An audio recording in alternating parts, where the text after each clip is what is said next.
রাসূলুল্লাহ সাল্লাল্লাহু আলাইহি ওয়াসাল্লামকে শিখিয়ে দিয়েছিলেন এবং রাসূলুল্লাহ সাল্লাল্লাহু আলাইহি ওয়াসাল্লাম এই দোয়াটা খালিদ বিন ওয়ালিদ রাদিয়াল্লাহু আনহুকে শিখিয়ে দিয়েছিলেন। তো শোনার এবং শেখার খুব আগ্রহ ছিল, তা আমি লিখে নিচ্ছিলাম এবং নোট করছিলাম। এই দোয়াটা যদি আপনারা পড়তে পারেন, ভবিষ্যতের যে কোনো শঙ্কা, আশঙ্কা, বিপদ আপদ, বালা মুসিবত, এই বিষয়গুলোর ব্যাপারে আল্লাহর পক্ষ থেকে একটা সাকিনা এবং সুকুন হৃদয় নাজিল হবে ইনশাআল্লাহ। একটু বড়, যেহেতু এখানে তালেব ইলমগণ অনেক, তারা তো শুনলেই মুখস্থ করতে পারবেন, তাই আমি নোট করে আনছি।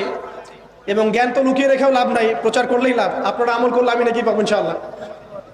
তো এই দোয়াটা হচ্ছে আউযু বিকালিমাতিল্লাহি তাম্মাতিল্লাতি লা ইউজাবিজুহুন্না বাররুন ওয়ালা ফাজির মিন শাররি মা খালাকা ওয়া যারআ ওয়া বারআ ওয়া মিন শাররি মা ইয়ানজিলু মিনাস সামাই ওয়া মা ইয়া'রুজু ফিহা ওয়া মিন শাররি মা যারআ ফিল আরদি ওয়া মা ইয়াখরুজু মিনহা ওয়া মিন শাররি ফিতানিল লাইলি ওয়ান নাহার ওয়া মিন শাররি তাওয়ারিকিল লাইল ইল্লা তাওয়ারিকান ইয়াতরুকু বিখাইরিন ইয়া রাহমান।